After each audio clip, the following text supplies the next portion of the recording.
What's up, guys? It is JZNES back again with another video. Today we're talking Super Mario Brothers 1 for the NES. Alright, what can I say about this game? It's the classic, quintessential game for the NES. It defined a whole genre. It made platforming games a real thing, like real platforming games, like adventure go forth and side-scroll platforming games. You know, there was Donkey Kong and shit like that. But this is the one that propelled it beyond all of this simple arcade business. This is a real adventure. Miyamoto himself said it felt like there was a story there. There was characters with Peach and Mario and all of that. Of course, back then she was known as Toadstool. And Toad, he was in the game too. And Luigi was in the game if you chose the two-player option. So, also, yeah, there was the two-player option. That was really pretty cool. Back in the day, you would switch off between lives after somebody died, then the other player would go, and Luigi was green instead of the red Mario, so it kind of switched off. The Fire Flower was introduced here, classic power-up. And the Mushroom, of course. You grow bigger, and then after that, you can get the Fire Flower, which you can shoot fireballs from Mario. Super classic. Level 1-1 is iconic. You know, the music is fucking excellent. Such a basic platformer, but it actually gets kind of tricky later on. And I did play every single level to get the feel for the game again, which I haven't done in a long time, but I had to switch online, so I would just make save states between levels, once I'd finished a level, that is, and then just keep doing it again and again. I know there's like a continue code, but I didn't bother with any of that. I tried to do the 99 live glitches as well, or the cheat or code or what. That's not a code, but like the exploit, let's say. I don't know. I couldn't get it to go off at any point, so, but I did try a bunch of times. Yeah, I mean, what is there to say about Super Mario Brothers? It hasn't been said already, right? Everyone says that, but fuck that. You got your warp pipes, you know? Your warps, so on level 1, 2, you can warp to level 4, 5, 6, or is it 2, 3? I think it's 2, 3, 4, right? It's 2, 3, 4, and then 4, 5, 6, or 5, 6, 7, or is it 5, 6? I don't know if you can warp to level 5 from any of the main warp zones, but eventually you get one that goes to World 8 as well, but that's in 4-2. So the classic route through the game is 1-1, 1-2, go on the top, 4-1, then you go to 4-2, get into the pipe, then it'll be the warp zone to World 8 there, and then you just go through the game there. You do 8, 1, 2, 3, and 4. Every world has 4 levels, and there's 8 worlds, making for a total of 32 levels. So, yeah, I mean, it's a pretty beefy game for being, like, the first NES game. You gotta realize, this is, like, when we were just doing simple arcade shit like Mario Brothers over here were just being ported. There wasn't a game as big and as full of content as this to that point, as far as I am aware. Most stuff was pretty simple at that point. This was like the first adventure. You really felt like you got your money's worth out of it. It was such a great packing game too later on. And of course, the Super Mario Brothers Duck Hunt cart has become iconic. And, you know, super common because it got packed in with, like, most consoles and stuff. But, yeah, so there's that. I'm not going to review Duck Hunt. I mean, if you want a review of Duck Hunt, it's a good light gun shooter game. Haven't played that in years because I don't really have, like... I mean, I do have my NES, what do you call it? The Sharp NES TV, like, sitting right over there. So I could play Duck Hunt if I really wanted to. You know, maybe I will do Duck Hunt one of these days, or some shooter games or something. But I wanted to review Super Mario Brothers because it's so classic and iconic. You got all your classic enemies. You got the Koopas, Goombas, the spiky dudes. I think they're just called Spikies, right? The Black Shell dudes, I don't remember what they're called. Hammer Brothers, which are a super annoying enemy in this game. piranha plants, of course. That's a good one. And then there's like the flying Koopa enemies. And all the underwater enemies, like the squid guys and the fucking little fish dudes. The squid guys are super annoying in those levels because it's like they're just relentless. They just want to get onto you so badly and just kill you. But yeah, super iconic game, obviously. It's a classic for a reason. I mean, I know it doesn't compare much to games these days, but at the time, this game was so special. And I think it still is, because it starts a whole legacy. 2D Mario and 3D Mario especially wouldn't exist without this game.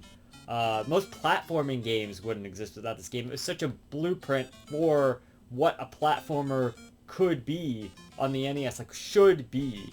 It was the standard you set every other platforming game by. And still somehow most of those games failed to reach decent controls like Mario.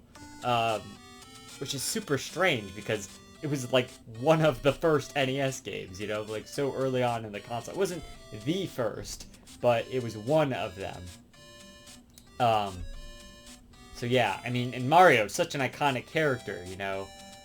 It all started kind of here. This is where his success, like, grew so much. I mean, obviously, he didn't start here. He started in, like, Donkey Kong and then Mario Brothers and then all those games. But the point is that this is where his legacy really got going. I mean, this game single-handedly... Not single-handed, but it kind of did. This game brought video games back into the limelight and just it helped sell the NES. And it helped say, like, hey, the video game crash isn't permanent. Like, video games can still be good. You just have to give them a shot. You know, you have to expand and get more creative and make better games, you know? And it set Nintendo onto, like, the path that they're on now. And, of course, Mario's, like, one of their flagship things. And it all kind of... Super Mario Brothers started that legacy, you know? I mean, not to say Donkey Kong wasn't influential, because it super was. Without Donkey Kong, we would not be here. We wouldn't have platformers. We wouldn't have Nintendo. I mean, they were floundering until they put out Donkey Kong, you know? But Super Mario Brothers really rocketed them to the next level. It ascended them to being legendary, you know? So, yeah, I mean...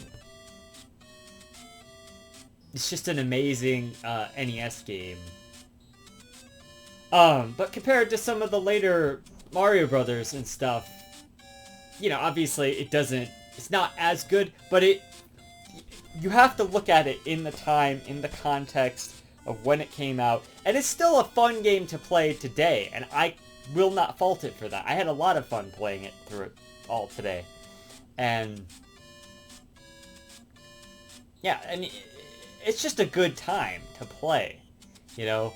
Bowser, I didn't even talk about Bowser. He's at the end of each of the castles, and sometimes he'll have the Hammer Brothers thing, sometimes you can just, most of the time you just run under him, or if you have the Fire Flower, you just hit him with a few fireballs and he's done for. But, of course, oh yeah, and the Toad thing, you know, Princess is in another castle, but then you get to the end and there's Peach at the end, so that's nice. And there's replayability too, because there's a harder version with the little black-shelled guys replacing most of the enemies if you choose to do the second quest, quote-unquote, you know? So there's that. So yeah, I mean, the game is just infinitely, like, replayable. It is just a lot of fun. The music, obviously, fucking iconic. You know, the Mario Brothers theme, the underwater theme, the underground theme. Everyone knows these themes. Super, super good, you know. Even graphically, it's like another step up from everything we had to this point. It just, like, ascended beyond anything that we'd had, like, on the NES until this point, you know. It just looks so much better, looked so much more uniform, and the pixel style, it really kind of cemented that as well, you know, like these can look like characters now, you know, these pixels and whatnot. It was just really good. I mean, obviously. So, yeah.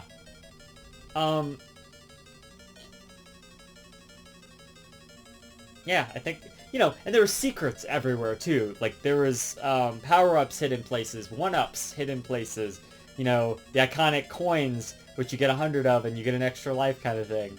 All sorts of stuff like that. I mean, the little spinny fire things, those came from here. The lava pits and all of that, and the little platforms, and, it started pretty much all of Mario, and we owe a lot to Super Mario Brothers, obviously. Kind of helped save the video game industry, so I'm thankful for that. Yeah, graphically it looks great.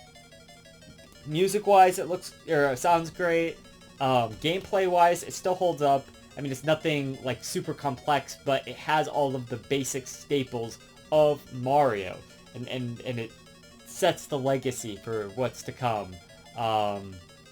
Character design and the world design, that all looks really nice. It's a little samey at times, but they have like night levels and stuff, and then like the underground levels and the water levels. So there's some variety in the castle levels, of course. So that's like 5 different types there. I forgot to talk about the Lakitu guys that drop little spiny guys. Those guys are kind of annoying, but yeah. It just cemented a legacy for Mario games, and I really appreciate it for that. So I want to talk about all the Mario games, the main series ones anyway, at some point. I'm going to try and review a couple more of them before Zelda comes out. I mean, Zelda will have come out by the time you see these videos, but I'm going to try and set up some videos so that I can play Zelda and be uninterrupted, Of course, I'll have some movie reviews coming out in between as well. But, yeah. So, I think that's about what I have to say about Super Mario Brothers. It's an amazing game. It's a great NES game. And it's iconic, Everyone knows Super Mario Brothers. Everyone knows the music, everyone knows the world, the themes. Most people have at least played Super Mario Brothers too, so I mean there's that.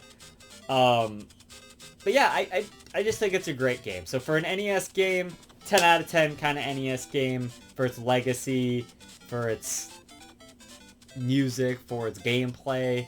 I know the gameplay can be seen as antiquated now, but like, it's still solid. It still works really well. It doesn't feel sluggish or anything. The run button was nice. Yeah, I forgot to mention that. Most people don't even use the run button that are like... Oh, and jumping. Jumping, everything about the gameplay just feels really nice. It feels tight and controllable. I kind of mentioned that in comparison to other games, but you would be so shocked how many terrible platforming games there are on the NES that just... Mario was an early game, and then these later games cannot figure out platforming. What the hell? Have they never played Super Mario Brothers? Like, seriously. It's so weird how that happened, but the NES is such a vast array of such interesting games. It was the Wild West of games. So, yeah. But it really knocked it right out of the park, right out of the gate, and it's just amazing. So yeah, Super Mario Brothers, 10 out of 10. Until next time, this has been JZNES saying keep it classic, stick around for more reviews on underrated games, and I'll see you guys in the next one. JZ